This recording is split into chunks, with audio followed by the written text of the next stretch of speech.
Hi everybody. This video is just going to go over how transformations work with a cube root equation.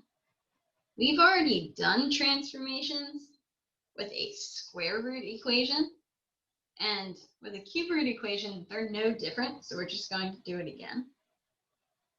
So if you notice here, we have the number in front of the cube root. If there's a negative out front, the graph reflects over the x-axis. So if you have a negative in front of your cube root, so if it looks like this, negative out front here, then we say that the graph reflects over the x-axis. Now, if you are looking underneath the cube root,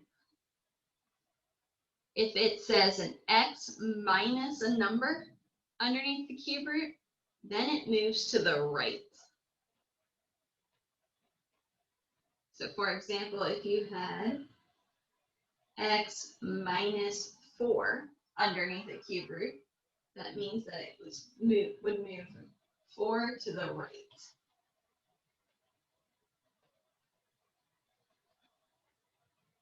All right, I guess people say it moves right 4 units. Either way is correct.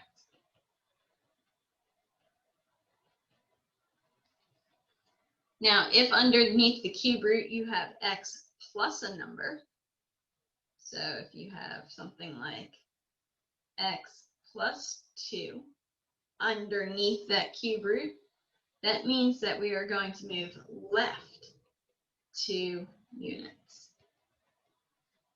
So anytime it is plus a number underneath the square root, it moves left. Anytime it's x minus a number underneath the cube root, it moves to the right. So anytime that it's under that cube root, you're really moving the opposite way as the sign. Now, if you have a number on the outside of the square root, if it says plus a number at the end, that means that you are moving up. If it says minus a number at the end, that means you're moving down. So if this said the cube root of x plus 5, that means you're moving up 5 units. If it said the cube root of x and then minus 2 on the outside of the cube root, that means that we are moving down 2 units. So again, when it's on the outside here, that's moving up and down. When it's on the inside, that means you're moving right or left. And if there's a negative in front, that means it's flipping over. It's reflecting over the x-axis. Let's do a couple examples. So for this first one, I have the cube root of x minus 2. Cube root of x minus 2. Now, there's not a negative in front, so we're not going to reflect. And whenever there's a number underneath the cube root, that's moving right or left. So we can look here, it's in that orange section, and it said x minus 2. So I'm looking at x minus a number underneath the cube root, so I'm moving to the right 2 units.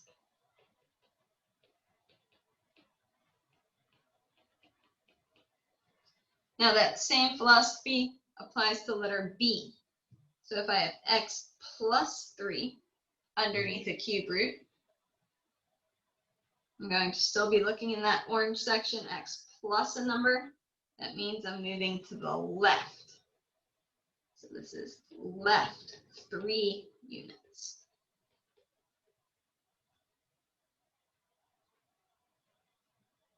Down to letter C here, we have plus 1 on the outside of the cube root. So if we're looking on the outside, that's like the K, and plus a number is going to move it up. So this is going to move up 1 unit.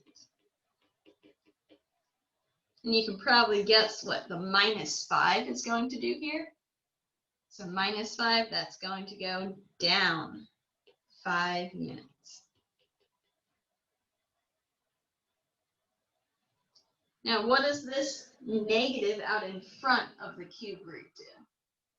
So if we look at the chart here, that would be considered an A position. So if there's a negative out in front, it says the graph reflects over the x-axis.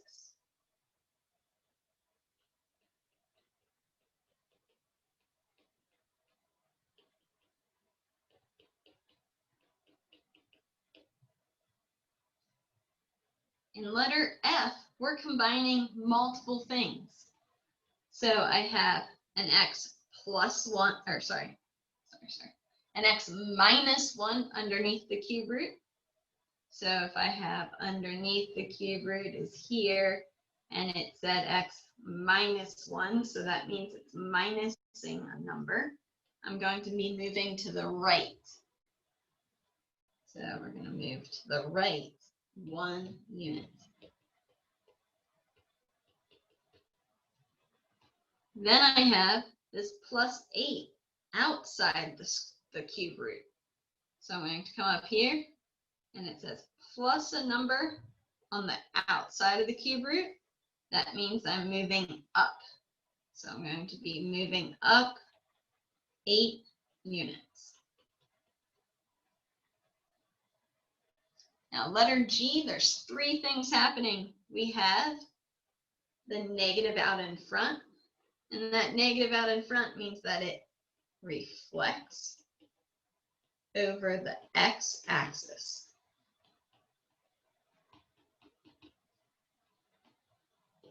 The plus 7 underneath the square root. So remember, when stuff is underneath the square root, it moves right or left. Since it's plus a number, that means it's moving left 7 units.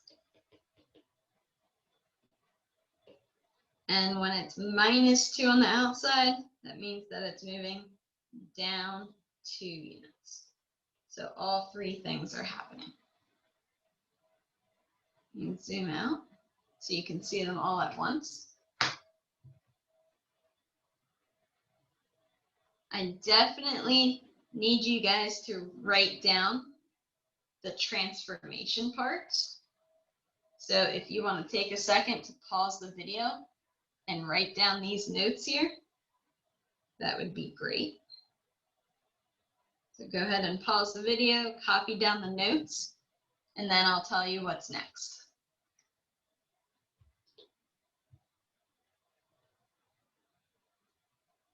All right, so after you have the notes copied down and you've gone through the example problems, you guys are going to go into our Canvas. So when you go to Canvas, you're going to click on week 6. And then you're going to click on week 6 again where it says, just week 6 right here. Click there. And when you scroll down, you see the week 6 Desmos activity on square roots and cube roots. So you want to click on that. If you're 3rd period, you're going to use the top link. If you're 7th period, you're going to use the bottom link. That way it goes to the correct class. This is worth 10 completion points. So it pops up. You see your, let's go to student view here. You see there's 36 questions, but that's just because they're all multiple choice. So you're going to click through them. In the first one, it wants you to tell me what domain is and what the range is. So remember the domain, it says it here, are the X values. The range is the Y values.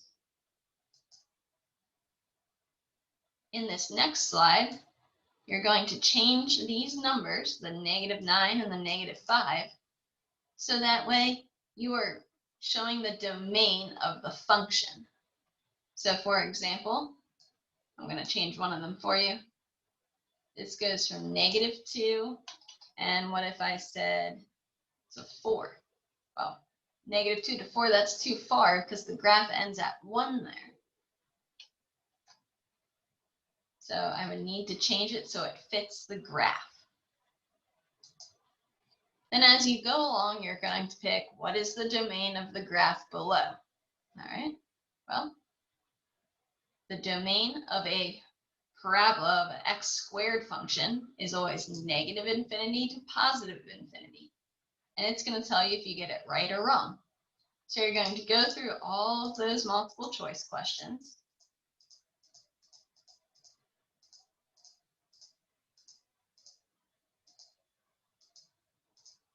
Lots of multiple choice here. And then you get to a slide and it shows you what happens if you change the number in front of a square root function. What if you change the number inside a square root? What if you change the number on the outside of the square root? So it shows you what happens, and it also has one for a cube root.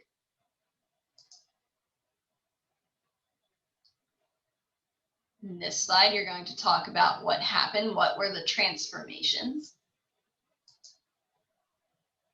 the properties, more transformations, more properties. But what I want to show you is how you get to this slide. So when you get here, it says change the equation to move the graph up 1 unit. Okay, so to move up, remember that is a number outside the cube root. And you can try a bunch of different numbers here. Like what if I said, oh, I think it is -1. Well, it's not -1, then just move the graph down. So you can erase that. Oh, what about +3? That just moved it up 3. So if I want to move something up 1 unit, I should probably type in +1. And it says that the point of symmetry should move to 0, 1, which it did. That's right here. Point of symmetry at 0, 1. Then you go to the next slide. So you have all of these to get through. When you get to the last one, this is sort of like an exit ticket. It wants you to describe the transformation. What happens when you put that negative out front? What happens when the -4 is there? What about the -1?